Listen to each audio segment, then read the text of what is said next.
Okay, I have 5:30. I will call the meeting to order for the Indio Sustainability Commission at 5:30 on July 28th. Meeting is now in order, in session. And we will have a roll call. Chair Getka, Present. Vice Chair Liu, Present. Commissioner Jimenez, Present. Commissioner Verdugo, Present. Commissioner Chris, absent. Okay, we will now have the Pledge of Allegiance. I'll ask Commissioner Liu to lead us in that.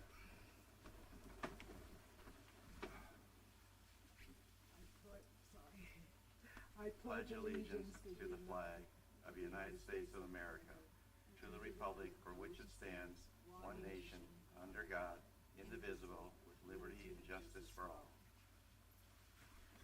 Thank you. Okay, very good. Number 3, public comment, items not on the agenda. There are no public comments. Very well. Move on to minutes. And these are the minutes from June 23rd. And I did notice, if I could just offer a correction on the minutes on number 4, it's a minor typo. It says motion made by Commission Chris. So it's basically Commissioner, so we can approve it as amended, as such. Do I have a motion to approve the minutes? Anyone? Yes. You need, Move for approval. we have a motion to approve. Do we have a second? I'll second that. Motion is moved and seconded, and the motion passed. Next item, number 5, action items. Sustainability work plan to the City Council for adoption. Recommend, I thought we already recommended that last, oh, this is, No, I'm sorry. it's presentations. I'm looking at the minutes from last meeting. Excuse me. Okay, moving on to number 5, presentations from Prima Walker. Yes, that's me. All right, well, welcome. Thank you. Good evening, everyone. Good evening, commissioners. Thank you for joining us today or letting me to present this to you. So my name is Prema Walker. I'm the founder and CEO of Prema's Permaculture and Composting, a practically sustainable business here in Coachella Valley. I've been operating for the last 3 years. And I'm here to talk about how there is a mandated compliance that we have to meet with California Senate Bill 1383 in organics recycling, and how it is also an opportunity for us to turn it into wealth for our community in creating jobs and everything. So as you might know, this California Senate bill is very effective and ambitious, have ambitious climate goals of reducing methane reduction or the pollution we are causing. And one of the things California is focusing on the landfill diversion of organic waste, which includes our food waste and ad trimmings, manure. They don't want us to send it to the landfill, divert it, do whatever needs to be done to recycle it. And cities have to buy back a certain amount of that depending on the population. And city have to comply with this, make sure every household received a green bin, they are educated, they know what the rules are, send it to recycling and buy it back and report everything to the state. And if the cities are not meeting this compliance and the requirement, California can come down on us and say, we will fine you up to $10,000 per day. And that is what we are facing. So here is the challenge for any city, and specifically City of Indio, since we are here. For compliance, we have to buy back 7,330 tons of material a year, and all that material in the form of compost, mulch, or any recycled material, we are relying on commercial producers, which means City of Indio have to look for anywhere from like upwards of 50 grand to 100 grand a year to buy that material from outside and spend the tax dollars or grant money. So we are relying 100% on waste haulers or commercial producers and sending those tax dollars out of the city, out of our communities. So what I'm proposing here, or what I have been doing, is establishing community composting sites we can have composting operations here in the city in a very small scale. So we can create jobs, close the loop by composting those organic waste, creating compost, use it to grow more food, and create access to fresh food in our communities. And the opportunities we are creating is not limited to access to food only. We are changing the behavior of our community, how we see waste and what can we do about it. And at the same time, we are creating jobs that are not based on seasonality or tourism or flows in our Coachella Valley. To address all these gaps, California came up with Assembly Bill 2346. They finalized it in the November of 2024, and it's effective January 1st, 2025. What this AB 2346 will allow is so many amendments or roadblocks for SB 1383. Now, we can establish small-scale community composting sites, and we can, whatever the food, edible food, the city is already diverting from restaurants to the food banks, we can count that material towards the procurement. And whatever the city is contracted with, whoever is contracted with for maintaining city landscape, for example, the city-owned trees. The company, arborist company, is maintaining those trees, cutting down the trees and chipping them, taking them to the dump or a composting facility. If the city talks to that company and divert those chips locally where people can use it, gardens can use it, farms can use it, that diverted chip material can also be counted towards the compliance, which saves city a lot of tipping fees. In our cities, in our valley right now, 1 ton of chipping material is around $60. So the city is paying $60 per a ton of wood chips to be dumped, and we can save that money. And at the same time, if the city is investing money for composting operations, whether it's equipment, paying for the staff, those are considered as eligible investments, and those investments can also be balanced with the procurement that has to be purchased. This is how it looks like for City of Indio. As per the current model, the City of Indio have to purchase 7,330 tons annually. Before AB 2346, we are just relying on somebody to give us the compost, take the money from city, and send it to somewhere else, or distribute it a little bit in the community, and people don't know what to do with it and how to use it. But with AB 2346, for example, if city is establishing a community composting site, a small one, and if the total value, we can use 10% of the total value for 733 tons. We do not have to buy any material.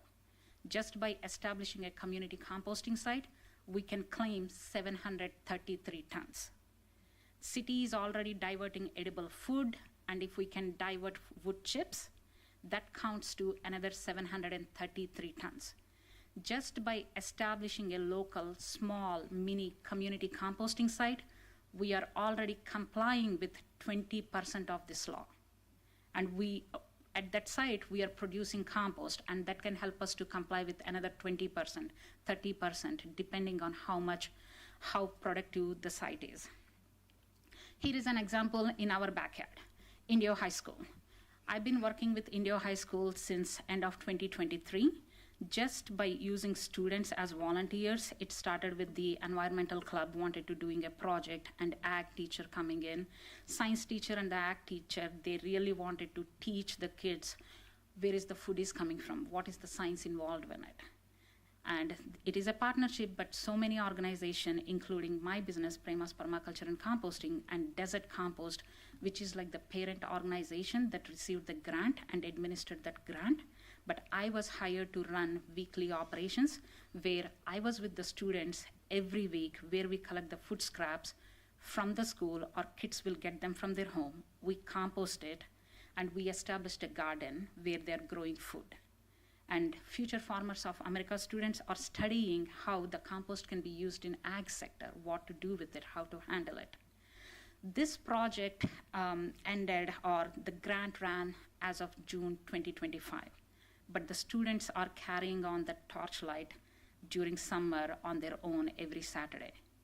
What I'm proposing right now is this site is ready for scaling up. Students know how to do it, and we know how we can turn this one site into something that the city can use it for compliance. We are proposing how to scale up the site, but here are some of the benefits or how we can do this as a multi-site, because with one community composting site, we cannot procure all the material at this point. We do not have that financial capacity as a city and a community. But we can establish these community composting sites at schools, affordable housing units that we are developing, or new housing developments, community gardens, faith-based organization, public places. We can compost in small scale in our neighborhoods and make sure that compost is to the standards of the industry, and the city can procure that material and let the citizens to use it and teach them how to use it. This is the smart investment that we can make, which is the shipping container that upcycled to be an autonomous composting machine. It can handle anywhere from 200 to 600 tons per year, and it's completely solar powered, no smells come out of it, and many of these machines are already in operation in mainland USA and mostly in Hawaii. So if the city is investing in this mission, for example, this mission can cost from $125,000 to $200,000, depending on the capacity. But as per AB 2346, we can claim the cost of the mission up to 10%. So every year, city can pay $15,000 for this machine and claim 733 tons as procurement. And if we are getting the basic version, it break evens within 5 to 8 years, which means after that, it is a very standardized, smart, climate resilient investment for the city. And by having it at the school, we are educating the students and making them ready for compost operations and how they can create or generate and work in jobs. Not sure, there is a small video. Sarah, can we play that video or no? Yeah, it just shows how the machine works, but simply it's a closed shipping container. It's a 30-second video where in the front end, we can just dump food scraps and wood chips, and it has an auger inside it, which will mix the material, pump air into it. So whatever is coming out of the back door is finished compost that is ready to use. And this machine can do in batches. The time is like anywhere from 7 days. We can feed it like 20 tons of material, and we will have finished compost in 7 days.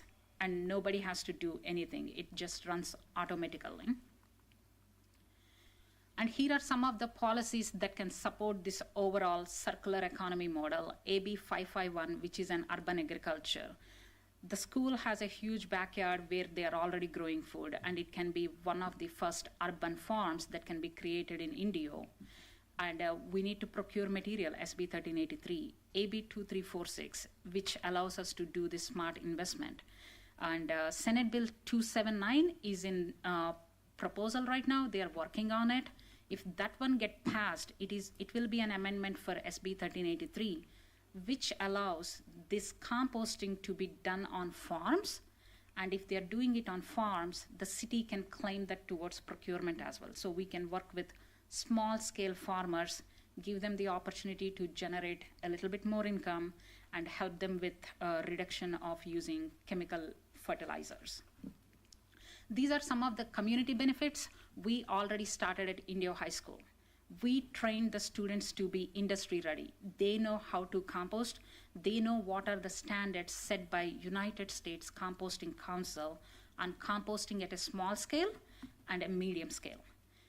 Through that, students are learning about soil and water conservation, and they are learning how to educate their family members, their community members. Once we teach one kid, we are impacting their whole family. So it's 1:4 ratio. If we teach one kid how to compost, prevent food waste, how to use the compost to grow food, we are teaching their family to eat. Healthier environment. Compost has many soil and air benefits, which can help us to create more healthy environment, not to use so many chemically filled fertilizers on our soil and land. Cost savings. This is where the city can save on tipping fee. The city can save on stop buying fertilizers to fertilize our public lands. We can use the same compost to use it as a fertilizer. And this is another aspect to build a carbon fund for the city of Indio, because these days, if we can prevent carbon from releasing into the atmosphere, or if we can sequester carbon through our practices, we are giving away money or we are making money. Right now, we are in the process of giving away money, but we need to make money with carbon. And here is an example. San Francisco started this in 2009, where they released an executive order citywide, where if a city employee is traveling through a flight or driving, instead of offsetting their travel carbon footprint by buying somewhere else carbon credits or paying to a third-party organization, they set that money into this carbon fund. So they started doing this in 2009, and then they went to the convention center or the events happening in city of San Francisco and said, you guys need to offset your pollution anyway. You're buying carbon credits in a market that is not tangible, but you are operating, doing events in our city. Why don't you guys invest that money into this carbon fund? Every 2 years, we will release grants so we can create community gardens. We can help schools to do some classes on climate pollution. This carbon fund created so many projects in city of San Francisco. Now they have almost like 20 acres on which they are growing stuff. And that is all coming through this carbon fund. At Indio, we have a greater opportunity where we have events that happens every year, and we can take advantage of this carbon fund, and it can be done by an executive order through the city council. And this can fund more schools. For example, if we want to purchase another composting container machine or put it at an affordable housing unit, so one person from that affordable housing can work there, how are we going to pay for that machine? How are we going to pay for that person? The city do not have to look into their budget. They have already money sitting in this carbon fund that can be used. Next slide. So why am I here? Well, I'm a small business owner in Coachella Valley, and I want my community to thrive. And I'm mechanical engineer by education. So I look at things where not only making them efficient, and at the same time, I look at, is my business or my model helping the community, making money, and at the same time helping the climate? Since 2021, I started working on community composting projects. I successfully established 11 community composting sites here in Coachella Valley and 1 in Redlands. And I helped divert 650,000 pounds of organic waste from the landfills. And all that material is composted manually. We did not use any kind of equipment. It's student power, it's volunteer powered. I trained 150 people to the standards of the industry.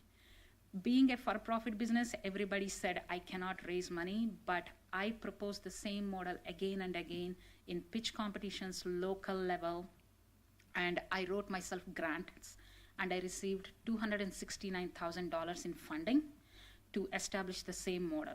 Do compost, use that compost to grow food, and teach people how to be business owners doing this in their own community.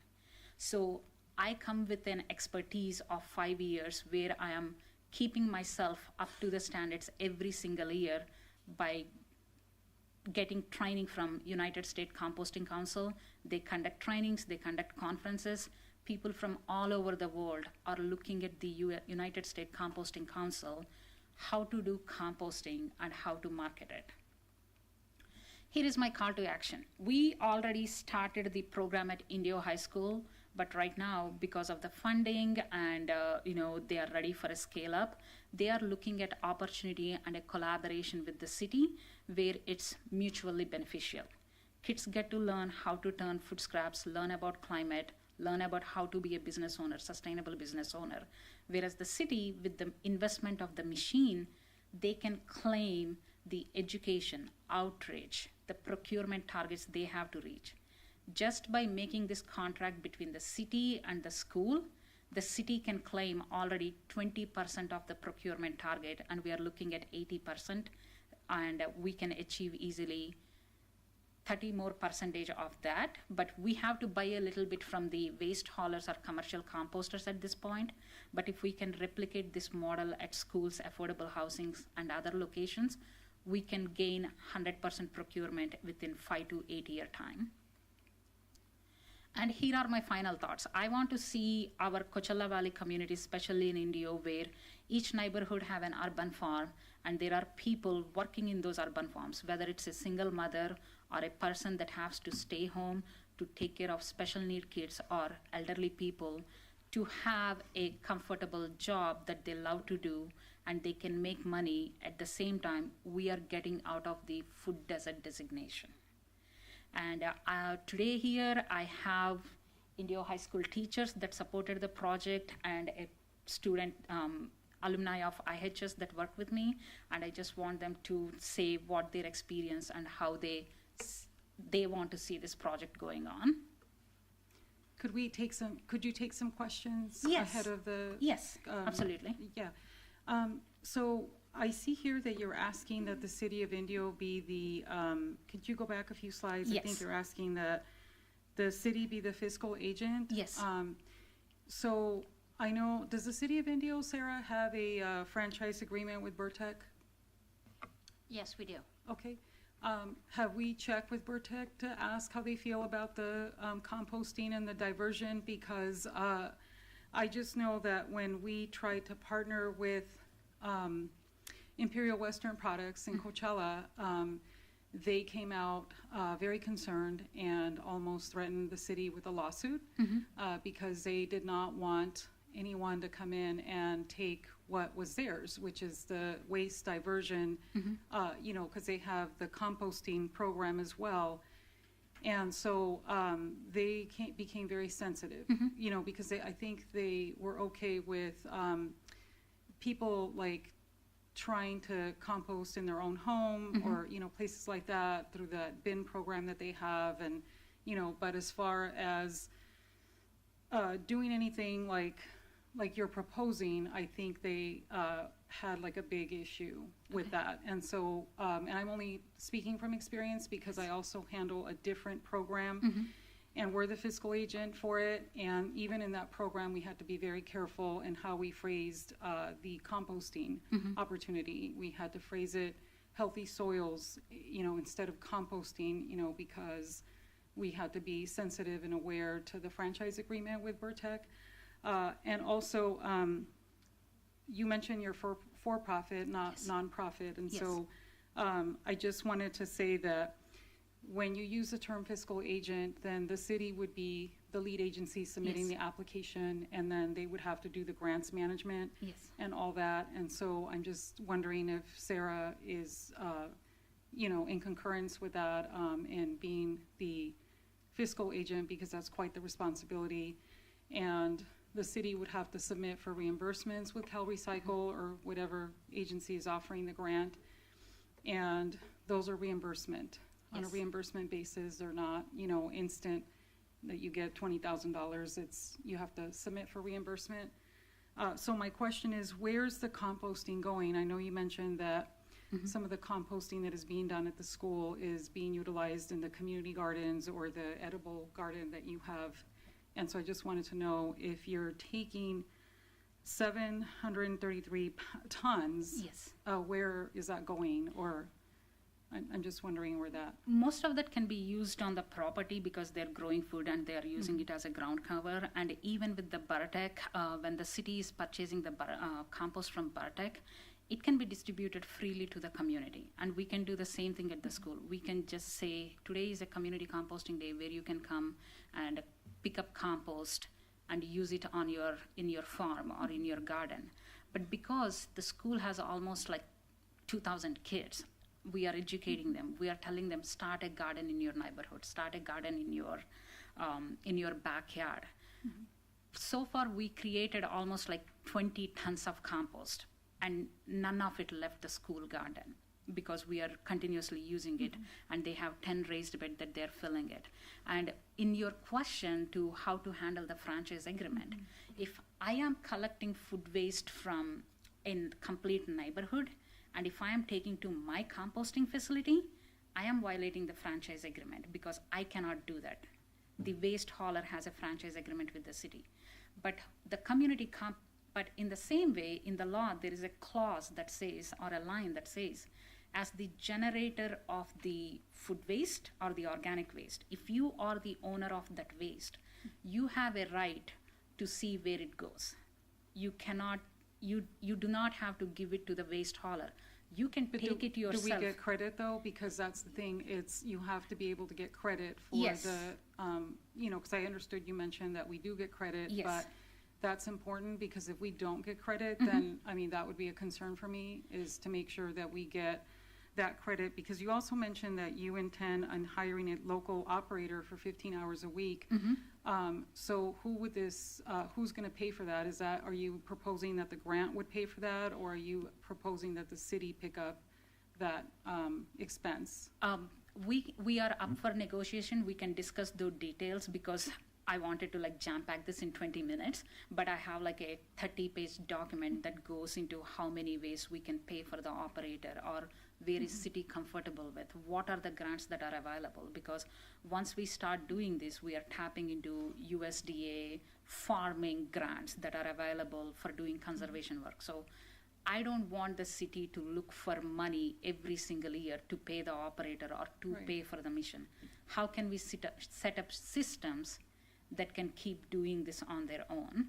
So yes, I'm up for discussions on how the city want to see this happen, whether they want to be the only paying for the machine or paying for the operator, so they can claim that 10% procurement.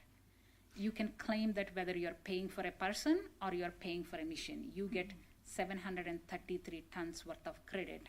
Okay, so whether you get the Yeah. Earthflow compost machine Yes. or the 15-hour person Yes. operator. Yeah, for City of India, it's $16,000. If you're spending $16,000, whether on machine or manpower, you can claim it for 733 tons, and you're not seeing any compost. It's just the capital investment.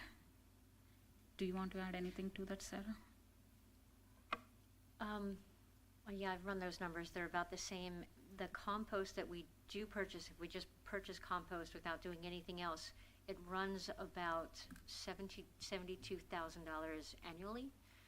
So being able to knock some of that off is definitely worth looking at. Yeah, I was going to propose, if I may, that there is an upcoming opportunity to put in for a grant through the Transformative Climate Communities, and healthy soils or composting is on the list of items that you can propose. And I really want to encourage you both, and I can help to put that in there. But again, we'd have to talk to Burtech, Yes. because I don't want to violate any of their franchise agreement. I understand that you believe there's a clause, and but we had a big discussion with them, and it was very heated, and it involved attorneys, and so they would not let that go, even though we were saying, hey, we're taking what you can't take. You can't take it all. You can't process it all. And so, they were like, no, we will serve you with legal action if you pursue without consulting us. So we Yes. had to consult them and kind of get their buy-in on whatever it was that we were doing. So I really want to recommend that we think about a grant, but we also think about having conversations with Burtech, and so that we can, better serve our community, because we don't want to slight anybody. And I totally commend your program at Indio High School. I'm pretty sure that it's wonderful. I know I see Serena in the audience, and I can hardly wait to hear her testimony, and her daughter. But yeah, so thank you for that, and I just want to pass it on to my other commissioners. No, just to add, because I serve as a commissioner on the City of Palm Springs Sustainability Commission. So we are having the same conversation, like where is the fine line where a small business owner like me can create this but don't get served with lawsuits from the waste haulers. This happened in Northern California. So many people had to shut down their business because they did not read the fine print and get in head-on-head with the waste haulers. So yes, I'm open for conversations to see what is best for us, and at schools, most of the food is getting still tossed into the landfill containers. Yes, I know. Yeah. Yeah, for sure. And I really want our children to know how to conserve, how to, conduct those practices. And I actually wish Burtech would do a little bit more with the composting program. I think I've mentioned it before to the commission that what I'd like to see is like that little machine that you can keep in your kitchen, and then you put all the the items that are eligible for composting. Don't ask me which items those are, but I'm thinking potato peels, or carrot peels, things like that. Whatever you're not going to use in your juicer could go in there, and eggshells, things like that. And so I think I would like to see that, but that's something we can put in for TCC and request those bins for everyone, because I'm pretty sure $30 million will be available in round 6. And so one of your plans and strategies could be that you put in for the composting. And then we could even include Indio High School, whatever other, Shadow Hills, I don't know, whatever schools are eligible to kind of go into the grant. And that way we pay for them, the community, and it's quite extensive because it is a climate resilient, grant. And so that's what my recommendation would be. So we can incorporate the work that you're doing. Sure. Thank you. Any other questions? I have a few. I'm sorry. I have a few questions. Sure. This is very new to me, so I know. I'm trying to grasp the concept between the main base haulers and what your company is doing. And you are a for-profit company? Yes, I am a for-profit. So I went on the website and I see you're based out of Palm Springs, is that correct? Yes. So have they adopted your program there yet? I am doing a pilot project in my own backyard, so I can show them. I put in a proposal for Measure J funding, and we are in the talks because I'm serving on the Sustainability Commission itself. So I am already in talks with the City of Palm Springs how to adopt this program at the northern end of Palm Springs, where they already built affordable housing. So that program is in pipelines, and the grant I mentioned is $220,000 that I received from the Inland Empire Labor Institute, where I'm turning our own backyard into an urban farm, where I'm creating jobs and showing the same model. So city did not completely contracted with me, but I'm already talking to them saying, here is a pilot model that you can look at, run the numbers, and now they are ready to talk to me, hiring me to implement the same project at a different location. Does that answer your question, or am I And then missing? who is their waste hauler company? We have in City of Palm Springs, it's a Palm Springs Disposal Service. It's not Baratech. They cover both Desert Hot Springs and Palm Springs. Okay. And that container unit that you offer, what would be the average annual maintenance cost for something like that? Because you have mechanical equipment in that. When I saw it in action and I had a discussion with the company, which is Green Mountain Technology, the annual maintenance is under $1,000, which is basically lubricating the parts and tightening them up. And we don't need a specialized person. They have been in the business for like more than 30 years. So they made it so simple with basic training where they will come and install the machine. They provide the training on how to do the maintenance. There is no additional maintenance except lubricating the parts and cleaning the solar panels once in a while. I'm just curious too, so at this time you don't have any cities in the valley that are on your program, correct? Yes, I do not have any cities at this point. Now I'm not sure about date palm orchards here in the valley, but I'm not even sure if they utilize mulch for their trees. Do you know anything if they do or not? I am not sure about all the date palms, but I know one date company in Coachella. They are called Candy Dates or something. It's an organic date farm. I think they are not in City of Indio. They are in Coachella. They use mulch on their property. When they prune their palm trees, date trees, they chip it on the property and they use it because they are doing regenerative organic farming. Right. And there is a lot of education need to be done around regular farmers as well. And NRCS from USDA, Natural Resource Conservation Service, is actually working on educating farmers on regenerative practices, how to use compost, and they are helping farmers that way. And I am trying to be a contractor for the NRCS so I can tag along with them and educate the farmers. Well, I commend you because in working in the state of California, besides the regulations of the state, there's a lot of complexity to what you're doing. So I commend you for your Thank you. vigilance in this approach. Okay, anybody else have any questions? I have Commissioner another Liu? question. So the Earthflow compost machine, where would that be located? Would that be on site at the high school, or is that somewhere at the corporate yard in Indio, or? The program is already running at Indio High School. It will be the best place to be there because then the school district and the school and the city come into a partnership saying that we are doing this together. Again, if we take that and put it in a yard, like a city yard where community cannot come there and get their hands dirty, we are missing that education piece. We are missing that behavioral change piece. But having it on site at the school, students have to do it, and they are doing it. They composted 92,000 pounds. And now we want to maintain that manual operation so we can teach students, community, and train some people professionally, but have this composting machine to show them this is what it takes to run this manually, and here is a fancy tool for you to use. Have you also thought about working with the Southern California Mountains Foundation? They house a Urban Youth Conservation Corps, and this is the very work that they do. They're actually housed in the city of Indio. Yes. We work with them at the city of Coachella, but what I'm saying is I just wonder if, because they're also doing some similar work, and, I'm just wondering if you have ever tried to collaborate with them and That project, the project at Indio High School was funded by CVMC grant. We did not use Urban Conservation Corps members at that site, but with almost 8 other sites I helped operate, we used Urban Conservation Corps intensively, and I did a 40-hour classroom in-class and on-hands training for Urban Conservation course on composting.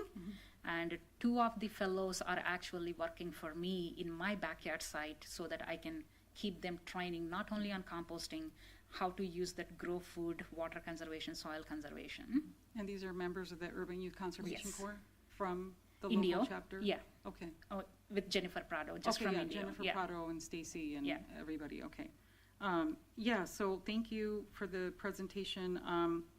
I did like your idea of like arborist companies diverting their waste that is eligible. I think that's a really good idea. There's a lot of landscaping that goes on in Indio, and if it's possible to divert that'd be great. I don't know that they are. I mean, just because I haven't asked, but Yeah, it's having open talks with them and say, hey, instead of taking it to the composting facility or to the dump where you're using gas, 2 hours of manpower, you can take it to the composting site and drop it. And that's what they have been doing. It's not the city hired contractor, but the teachers have some connections with their alumni, and that's where we are getting the wood chips, because along with the food waste, we need those wood chips to make compost. Oh, sure. So they've been like unloading, so far they unloaded us like 9 trucks full of wood chips Oh, wow. that we used completely. Thank you. Ready for some testimonials? Yes, please. Thank you. Thank you.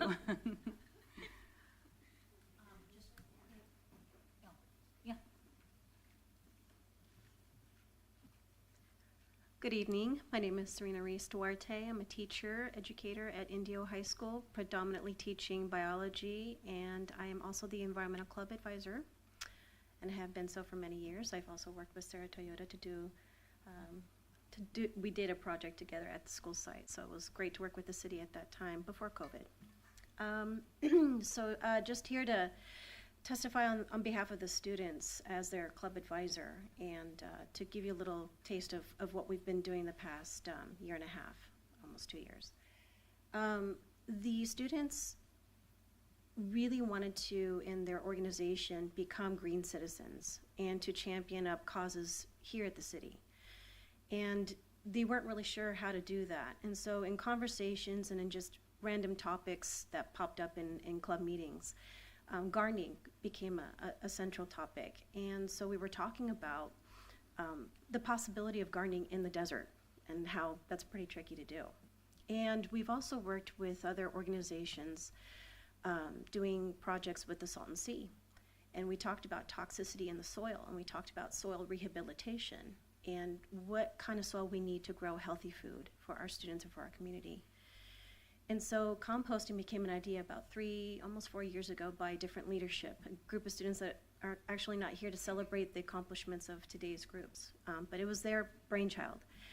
And so as colleagues do in our community, they convey grant opportunities, and I championed up one with Desert Compost, and we won it. And we were really stoked at the potential to work with an outside organization which connects our students to the community through that pipeline, but to really make an impact. And we talked about how we could do that. And so I collaborated with another teacher at our school site who has the property, who has the resources, and the open curriculum to kind of welcome in this project. And so Mimi Powell, our ag teacher at Indio High, is also here too. And so we collaborated with Desert Compost, and they awarded us Prima here to work with our students. And she has done a fantastic job as an educator herself with composting and teaching our students line by line, procedure by procedure about composting, what that looks like and how that impacts them. And as an advisor, you know, I'm supposed to just facilitate. I'm not supposed to really interject too much. It's the students' volition. It's on their own interests and passions. And Prima stoked those fires, and so the kids continued. And I was pretty shocked to see how dedicated our students were to the project, especially because we don't really get to see the students outside of school and what they really can do on a community scale.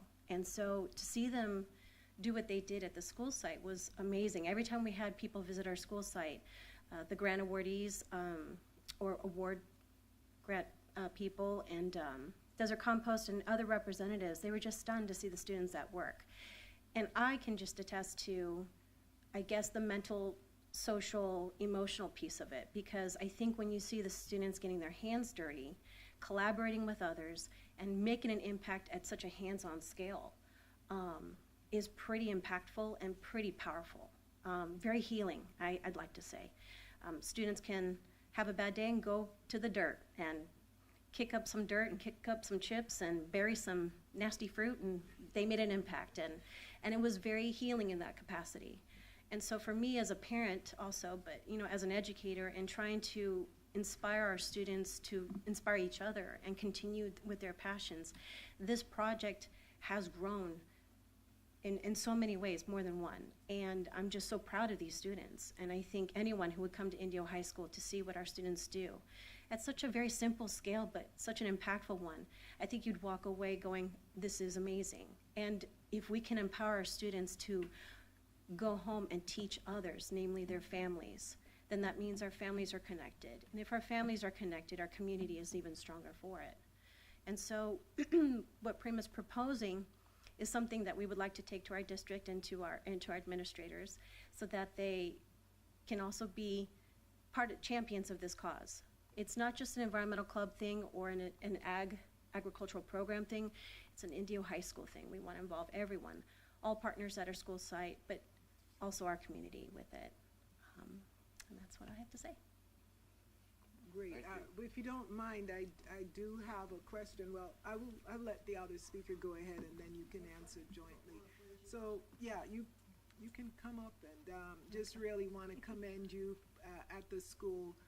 This is something that we've, been here at the commission, hoping to see, and I had no idea of this project going on in the school district, and in fact proposed to my fellow commissioners that, we start to do more outreach, and we, the commission, so yours is one of the schools that will probably come by and visit, and other locations throughout. But, and maybe the students can speak about this. So how many students are here by show of hands? Are they one? Okay, all right. Alumni, okay, great. So two, one and one headed in, continuing. So what do you think is the effect of this for students? Does it help to foster their future growth in terms of education, or is it more job center, or is it just more personal building? What are the impacts you've seen? I think that's probably more my part because I Yes. do teach agriculture science. You Yes. know, we've just gone through a whole curriculum change. We have advisory committee, which is all those big growers out there on the east side. Yeah. They're very interested in what we're doing. They're looking for young people. They need another generation to come in and Yeah. have the sustainable agriculture mindset as Right. well as the technology mindset to go with that. So that's my responsibility to, excuse me, Right. to make that available to my kids in my curriculum. Right. At the moment, like I said, our curriculum has changed. Trying to cover more of those areas, a broader area of the agriculture industry and the newer career possibilities and potentials for these kids.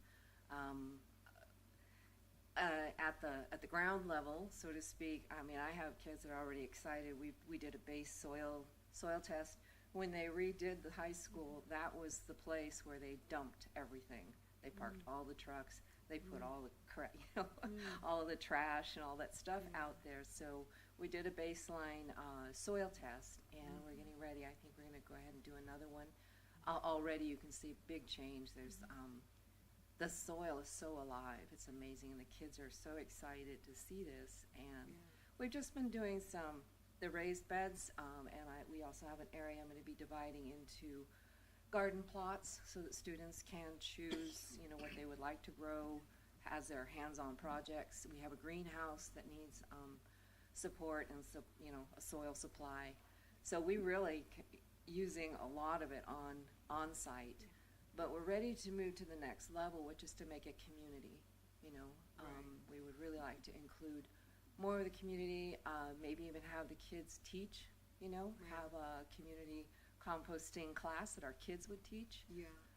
We're also interested in producing, soil is one of our major concerns in agriculture. We're losing our viable soil.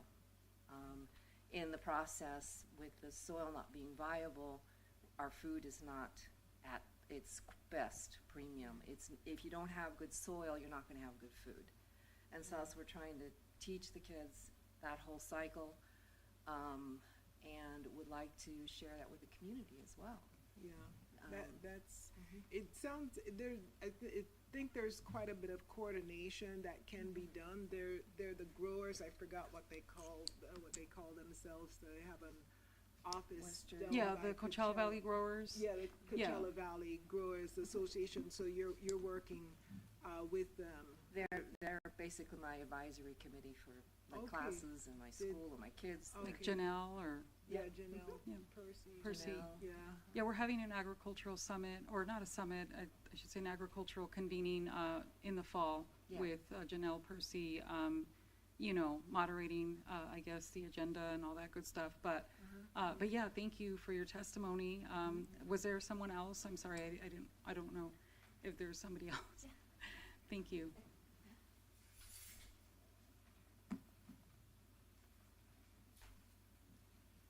Okay. Hello, good afternoon. My name is Zafiro Vidal, and I am an Indio resident. I'm also an Indio High School alumni.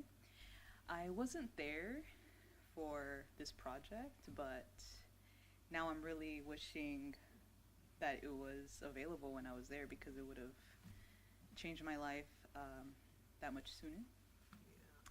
But my journey with composting began as a small desire to grow my own food so I could cook nutritious meals for my daughter and my family.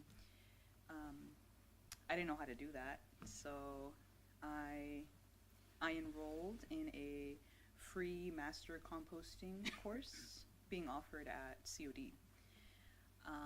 I wasn't even sure what composting was at the time, but I saw that it was free and it had the word soil in it, so I knew I had to take the offer and at least try to see what I could learn. I remember being very confused but intrigued at the same time. it was a new world for me, you know, similar to David. I remember thinking,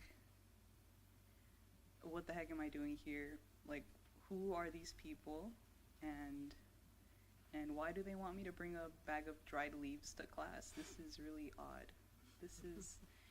It's odd, but it feels important. It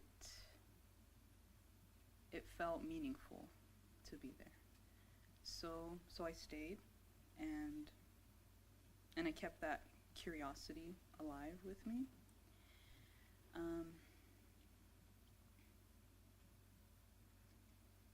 I'm sorry, this is new to me, so Take your time, no problem. yeah, I'm taking. Okay.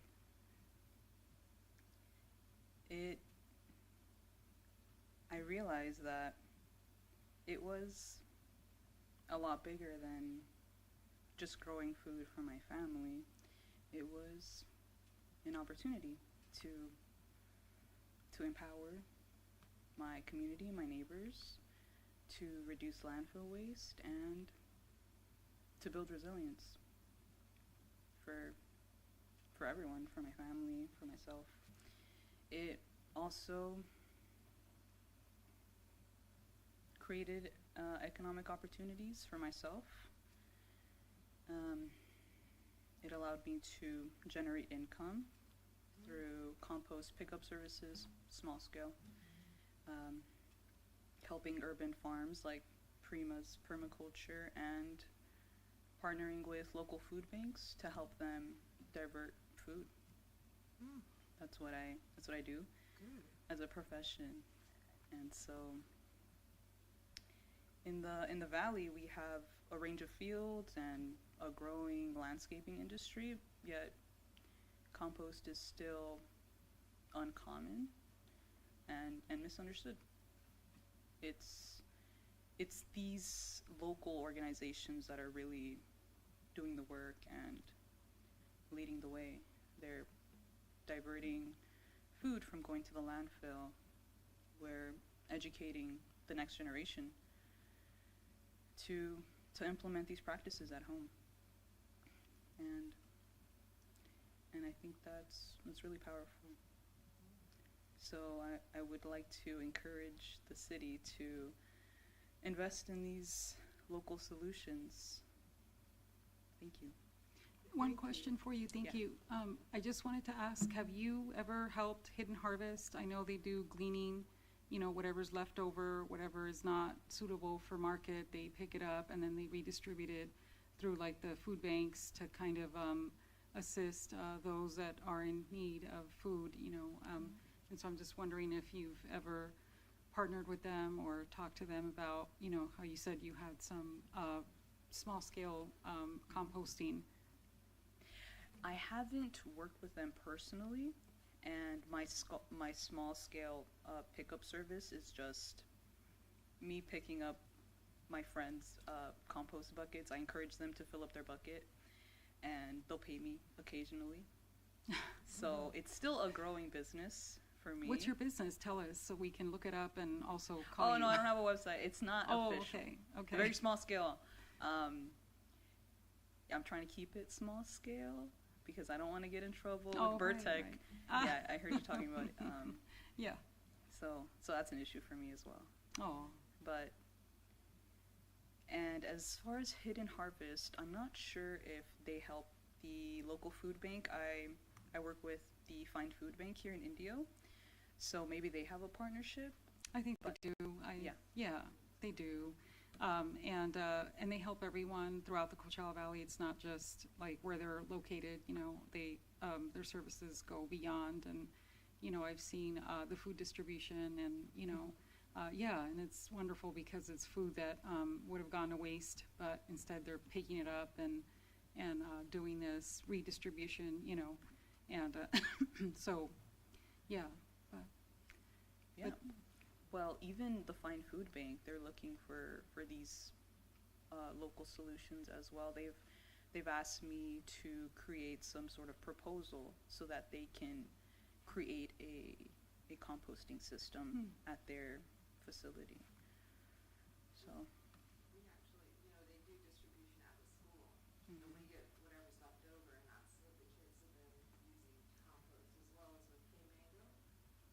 Kim Hung, yeah.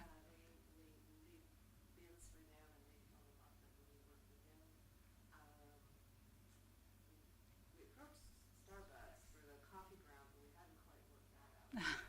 But we have, yeah, They're tough, but yes. it's really good for the kids to see that whole cycle.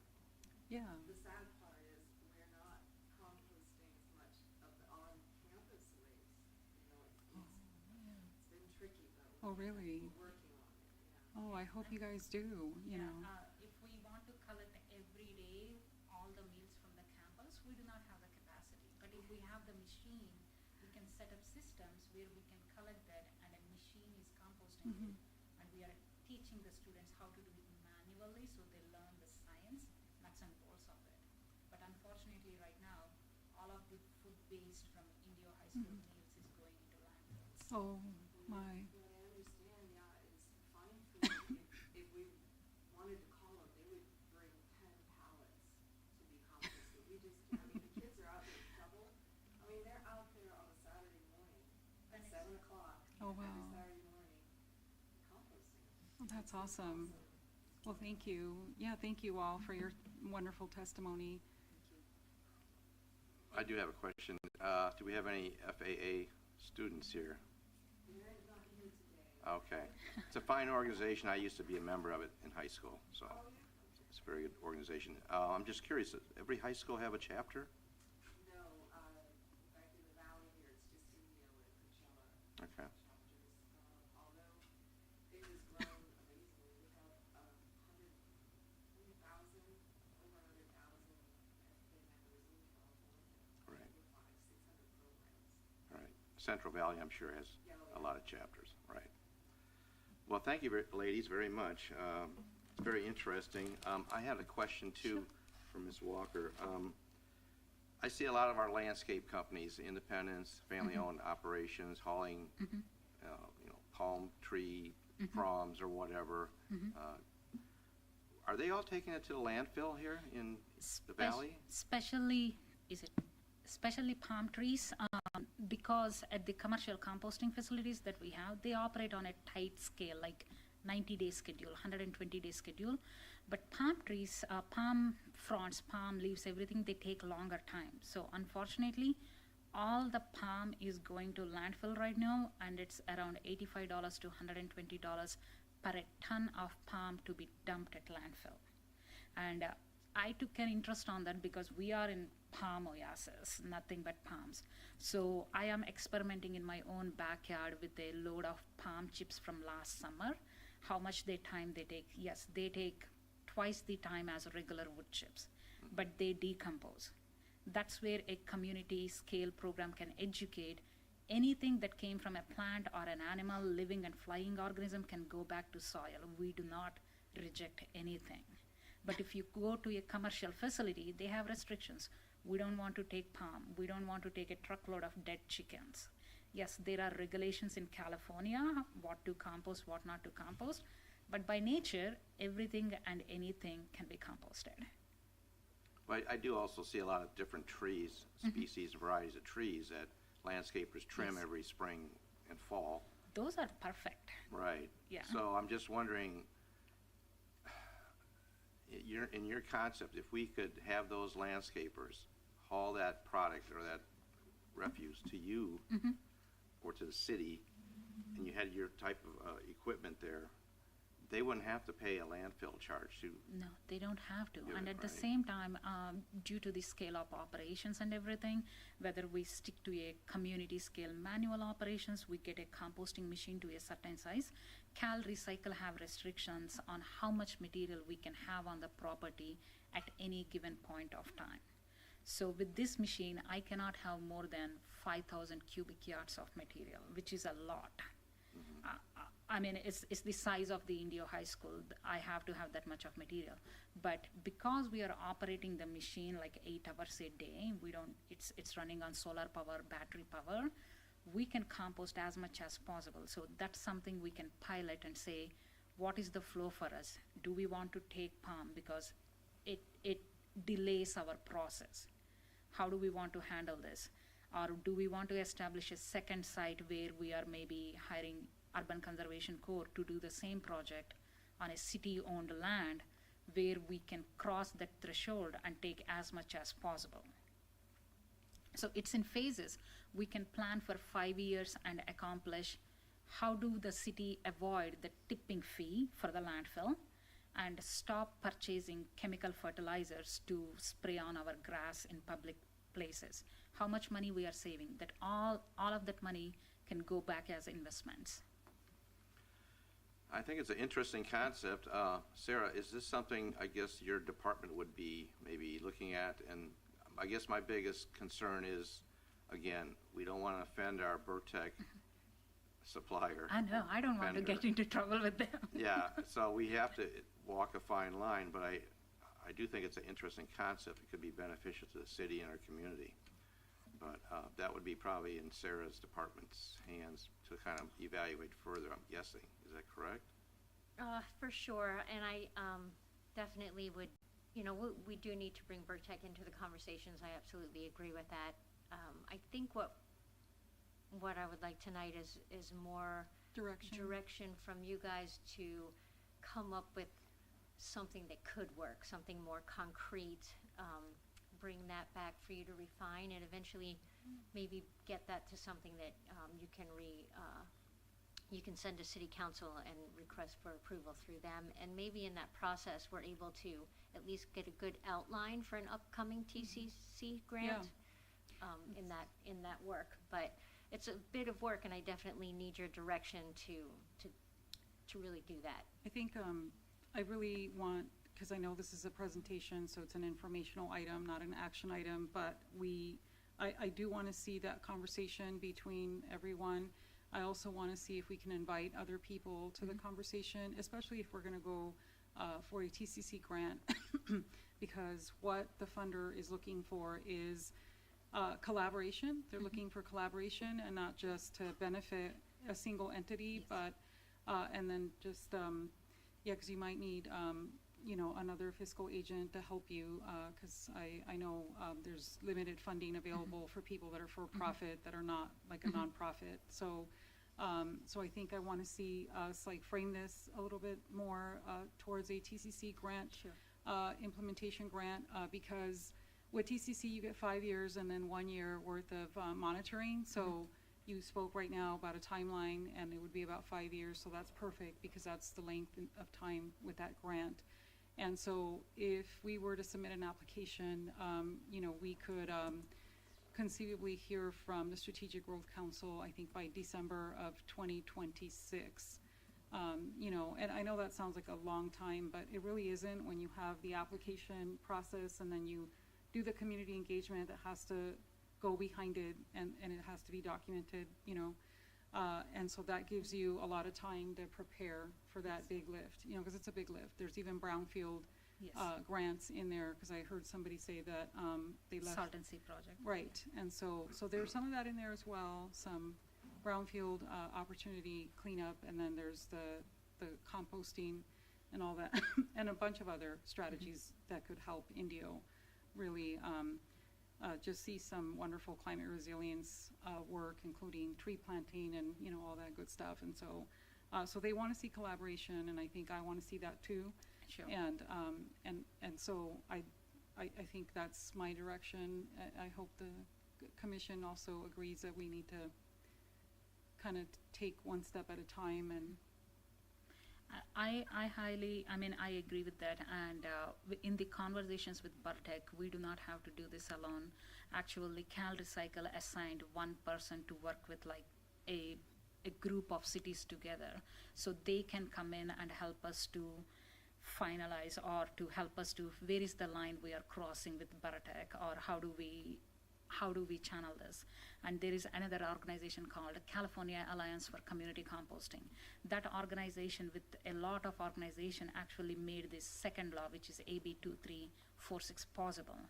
So they want to see more business owners like me, but they understand for a for-profit there is always that roadblock. You cannot apply for certain grants, and they're happy to be a fiscal sponsor for any for-profit business if they can lift that roadblock, saying that If you need to write a grant, we have expertise and we are here to help you, and our costs are minimal. We are not asking for a tremendous amount of money. So Yeah. we can be your physical sponsor whenever you need, because we want to see more community scale action happening.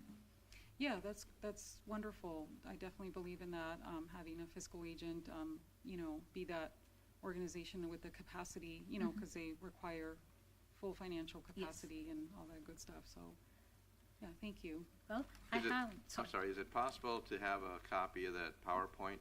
Sure. I will send you the PowerPoint, and I just got a one pager, so just in case if you want to have some break time reading. Okay, PowerPoint. Oh, Okay. yeah, cool. Sarah Thank can you. forward to us. And yes. Thank you. Thank you so Well, much. thank for you, your- ladies, for Thank you. coming Thank out you, everyone, tonight. Thanks for very being much. here Very tonight. interesting. Yes, thank you. Thank you. Thank you.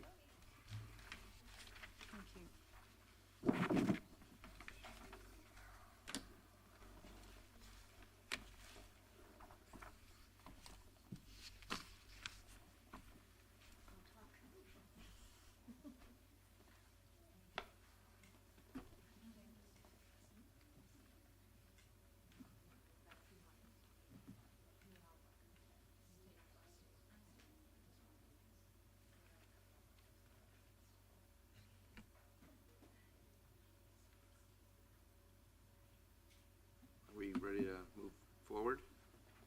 Sarah? So, looks like we're on number 6, discussion items, 6.1, lead for cities.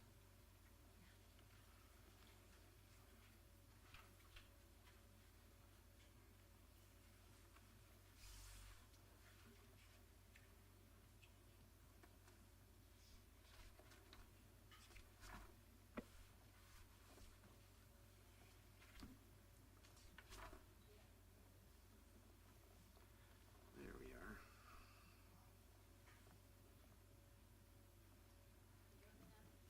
Yes, I can step us through this. So a couple of weeks ago, Sarah sent us all on the commission some information on this Lead for Cities program. And I went ahead and participated in what they called an accelerator. They being U.S. Green Building Council had this program that they called an accelerator.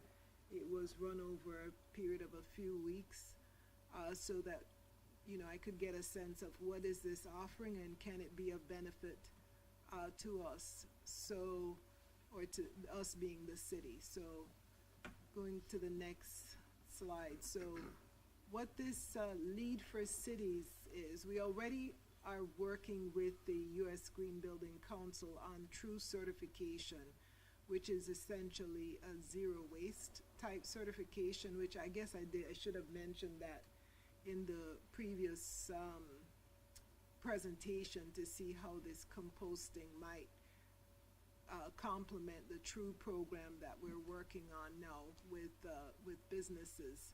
Can I interrupt? Excuse me. Can we get this on the other screens? Thank you, I was about to ask for the same. Okay. Sorry, I interrupted. No problem, thank you. Yeah, that makes it's it a little much bit easier to easier read. for me as well, All thank right. you. So the Lead for Cities and True are both administered through the Green Building Council under the USGBC. So Lead for Cities focuses on sustainability at the city or community level. For us, it would be the city, and then True, of course, is a zero waste. And we talked about, we all know what we're already doing with the True program. So next one, please. So the Lead for Cities, the focus is sustainability, resiliency, quality of life, and the focus areas are much broader than True, which True is just, mainly waste. This encompasses all aspects of sustainability, and it's for city governments, planners, and the metrics of, to know how well you're doing are greenhouse gas emissions, water use, waste diversion, which we were just talking about, equity and resiliency. So the benefits of this, why would we even want to bother with this, is benchmarking. Of course, we can benchmark or compare ourselves to other cities, but that's sort of hard. They might have a different sort of arrangements, different, like, for example, comparing ourselves with, I don't know, Palm Springs, or comparing ourselves with San Francisco. It's kind of hard to compare yourself to another city. So these are some sort of independent metrics. And it's similar to the Sustainable Development Goals, and I brought those into the commission meeting before. So it's similar to the UN Sustainable Development Goals, but it's, I feel these are more local. So, and this Lead for Cities program next, please. So, the purpose of True, I won't spend too much time on this. It's more focused on the businesses, and which we're working with right now, and Sarah's doing a fantastic job with that. What's the lady's name for True again? Who's doing it? Is that Stephanie? Who's doing the True? Her name that we're working with, the consultant, is Sue Beats Atkinson. Beats. Yeah, Sue Beats. Thank you. And that is zero waste, which is 90% diversion of waste. So we'll see how many businesses pursue this certification.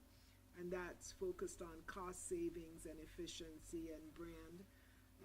So this new lead for cities that was proposed, if you go to the next slide, there's a step-by-step comparison in there. And the main one is that this is community impact level. It's community-wide versus True, which is really narrower and just talking about the facility, whether it's a city building or a business.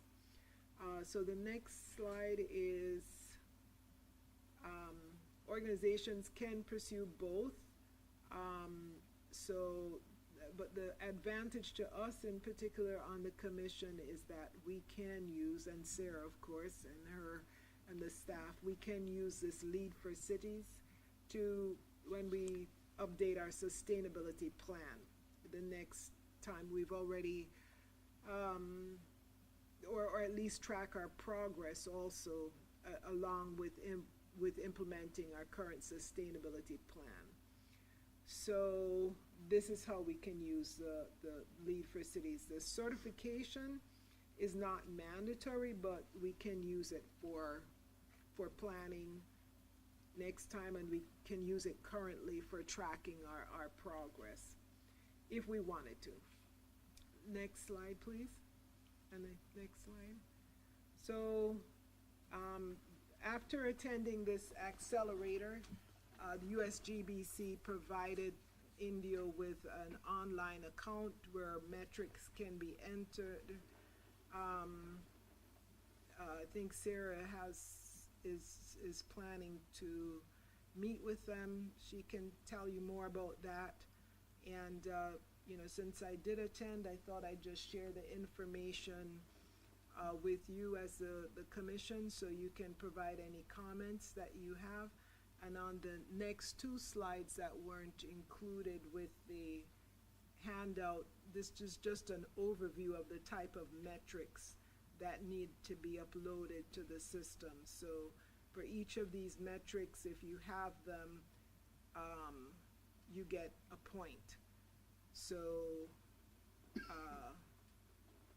there's on the next page, there's water efficiency, transportation, ecology, energy and greenhouse gas, material and resources, so it would be solid waste management, organic waste treatment, which is what we were just talking about, recycling, quality of life, innovation. You can come up with something new.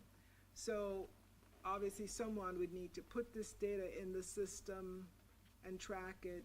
If there's an interest, I'm not sure what the city will do. So if you can reverse to the final slide and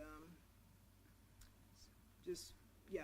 Sarah, I'm sorry, that's a lot of data to enter into the system, and I only know because I've seen the grants management for water and for everything else. So do you have the bandwidth to be entering all this data into the system? Because some of this sounds like community development when you talk about green building practices and livability, things like that, and then some of it is sustainability. But do you have the bandwidth to enter all this data that is going to be required? At the time, no. At this time, no. But we do have a fellow coming on board soon. So there will be a second body, and that will help a lot. It doesn't necessarily mean we're going to move forward with this. It was something that the Green Building Council, because Vice Chair Liu took the classes and they offered it to the city. So the next step on this is that, I did say that I would talk to them, of course, because they said, they gave us, we wouldn't have, you usually have to pay something or give some resources just to begin this with the Green Building Council, and they gave all of that to us without any charge or any resources, just said if you wanted to consider this, then let us know, because we're going to take care of everything it would take for you to enter into it, and just talk to us. So that is the next step. I do have, I'm waiting for their response on when they have some free time, and then I'm just going to talk to them. It's probably not something that we would work towards certification for, but it may be a decent planning opportunity, as Vice Chair Liu said, but it does also depend on getting this fellow before Right. this project would come on board. Yeah, because I think long-term it would be difficult if you don't have that fellow to assist, because I know those metrics are very, very extensive. And so I just worry about that. And, but definitely, I think, definitely take that step and talk to them and see what you guys can come up with.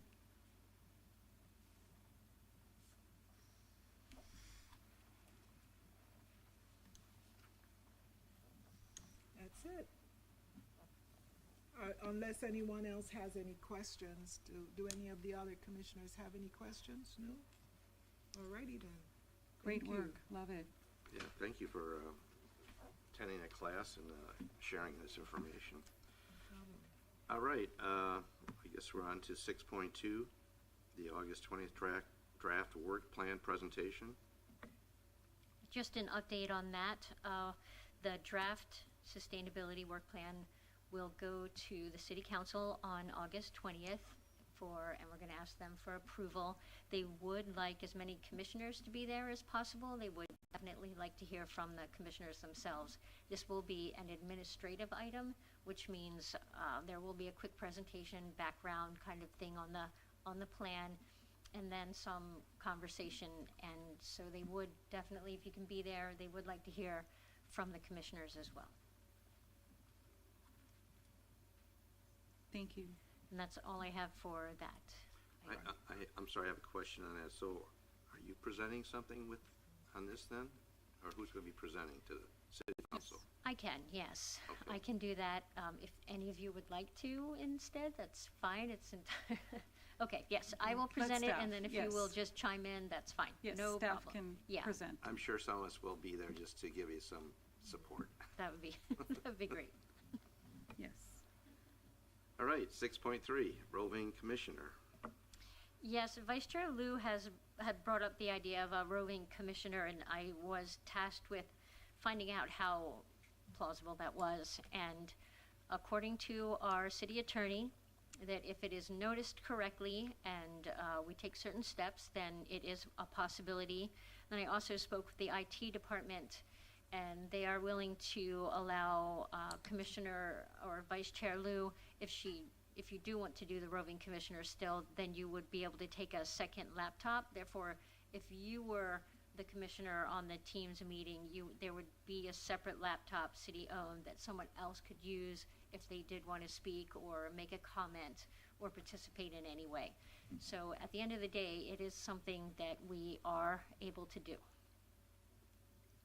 Great, thank you for the feedback on that.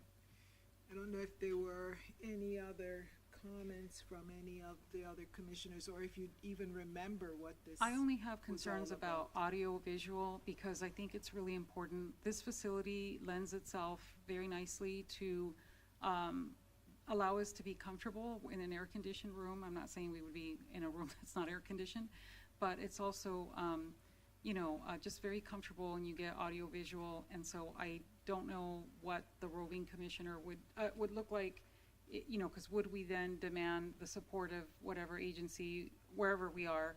Are we asking them to provide audio visual and all that? 'Cause- No, that would ultimately be what the second laptop is for. Oh, okay, got it. And so, yeah, because that would be my only concern, is that you can't hear people, and, but I'm certainly, obviously amenable to anything that we can do to be more accessible.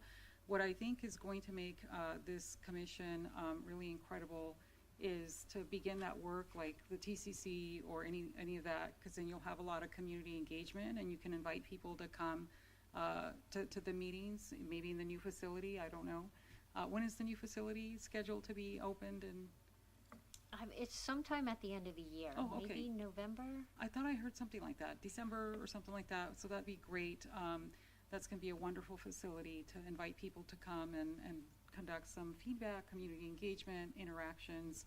And so I think the roving commissioner would be a perfect fit for that if we're not gonna be in this building anymore, So thank you for researching that, Sarah. I really appreciate it. And thank you, Vice Chair Liu, for bringing this forward.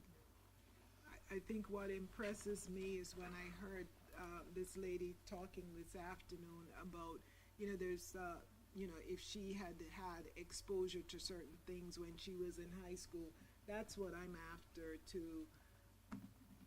I see the Sustainability Commission and our efforts as really having to be broader than the folks sitting here. So, that's because there are those folks who are willing to put in hours, but they just don't come in here. So if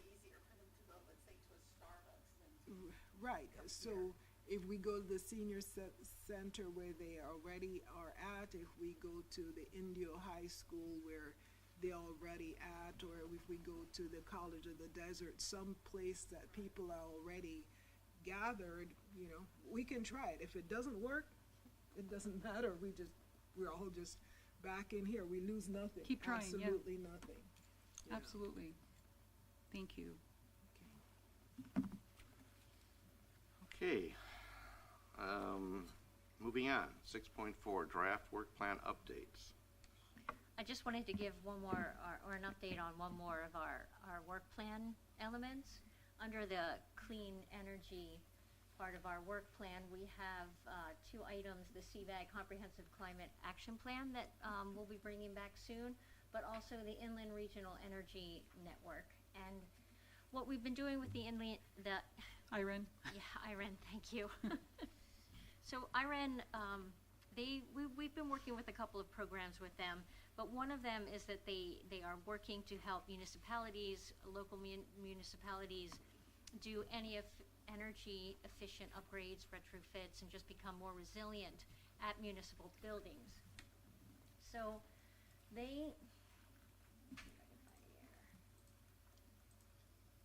okay, so we sent them a bunch of information about our gas use and our electric use in our actual municipal buildings, because they have a program where they'll look at it, they'll possibly come out and do an audit on certain buildings, and they have funding and programs to help actually do the work that can help make a building more energy efficient. Now we're a little bit different because this entire program is funded through the gas companies and also through publicly owned utilities. And in Indio, we have IID. Since it's not a publicly owned utility, they're not able to really support our electrical use reductions. but they are very willing to move forward with some of the gas reductions. So what they did after crunching the numbers, it turns out that the police department and the city hall are the highest usage of gas, which makes sense because they're older buildings, but they're also buildings that are being replaced. So the next are the senior center, the corporate yard, and the teen center. So on Wednesday, IREN and some of their engineers are coming out to those three facilities, senior center, corporate yard, and teen center. They'll be going through the buildings and doing a full audit. And then once they're done that, they're gonna come back with some ideas of what we could do to lower some of that usage and maybe give us some ideas on funding and maybe even be able to support getting that done, funding themselves. It's only for the gas side. They were, just for, because they work through CVAG, CVAG ultimately was able to give us a crunching of our energy usage. Now, we can't take this any further through the IREN program, but just for our information, the Indio Water Authority, which is also the Indio Corporate Yard, is the largest user of actual electricity. Behind that is the golf course, which is also being replaced, and then the police department being replaced, and then it significantly lowers, and you get back into the teen senior center and the senior center. But moving forward, if we're looking at reducing electrical usage, things like that, at least we have an idea of where to start. And that would certainly be looking at the corporate yard and trying to make some reductions there. And then it will help when we go through the audit with the gas company. They are going to look at the envelope of the building, the windows, doors, things like that, that would help energy usage as well. So that will be part of that, but we do have at least the information. So that's what's going on with the IREN. I wanted to give you an update on that part of the work plan tonight. If you have any questions, I'm happy to answer them. Can we go back to that previous slide on the gas? So I'm guessing this is for heating? They're going to be looking at whatever, yes, the HVAC units that use gas to heat versus, won't do so much for the air conditioning, but Right. for the gas, yeah. I'm kind of surprised because the police department headquarters is an old building, but I don't remember using a lot of heat there when I'm in there as far as feeling the heat from a furnace or something. I find that kind of interesting. So, I don't know if we'll be going through the whole building, so I can, there may be some other gas. I mean, they don't really have like kitchens or anything like that. Yeah, I don't know. They have hot but- water, so they probably have hot water heaters. That's probably what it is, and Yes. they do have showers. So that's probably primarily what it is then. And they will be eventually going to a new headquarter building. That's gonna be probably 2 years away yet. And they also added that public safety building. That was a whole new building versus being in trailers. So that might add some gas costs there eventually. So, anyway, I was just curious. It's interesting information. The three buildings you said were the senior center, corporate yard, and which one? Teen center. Teen center, okay.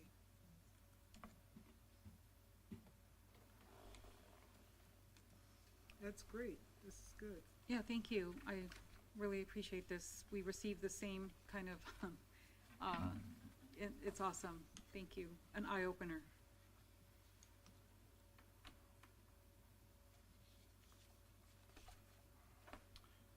Okay, moving on. Commissioner comments. I guess Sarah has my PDF up there. I guess I can go first on that since it's already up there. I gleaned a lot of this information off the Indio Water Authority website. I gave everybody a hard copy of this. This is the annual water quality report from Indio Water Authority. This is for 2024. And so if you'd like to get this also in a PDF, or the public can get this in a PDF format, you just scan the QR code here with your smartphone, and you can pull up their website, and you can download both in Espanol and then also English if you want to get this report privately at home or in your businesses. So it's just an annual report they do every year. It has some really good, interesting information in here. and there's basically a water quality report here. It looks like we passed with flying colors, no major issues, based on all of the state regulations and requirements. So looks like our water health here with Indio Water Authority is very good right now. Safe water. So what I'd like to talk about is what their future projects are for the next probably 2 years. Sorry for the fuzzy map. That's kind of what I was able to pull off the website. So, but the main items is what's printed out, the 8 projects. And we'll go by each slide. So next slide, please. So project 1, this is going to be for their plant 2. This is a hydro pneumatic tank replacement. And they're going to replace the existing on-site surge tank, which is a smaller tank. It's not the big round one you see there. That's the reservoir, but it's the one up out in the middle of the page. It's a small little tank, and that's what they're going to be replacing that with, is a new tank. Next slide. Project 2, they're going to be rehabilitating well S, and basically that is groundwater extraction well S to extend the operational life of the well, maintain high production flow rates. Next. This is a big thing now that the state keeps apparently adding more regulatory requirements for chromium-6, which is an inherent element in the water. And in recent years, they've wanted to go ahead and start taking this chromium-6 out of the water. So they're upgrading 3 of the existing CR plants to comply with the state regulations. We already are doing this at the main plant at Corporate Yard. They've been doing this, and we're actually farther ahead than some of the other water companies within the valley here. So they're actually going to be expanding this so that we have everything basically upgraded and treated to take out the chromium-6. Sarah, we're at level 6, level 10, I mean. I saw on the report we're at 10 for chromium-6. Or On this report here, total chromium 50. Is it 50?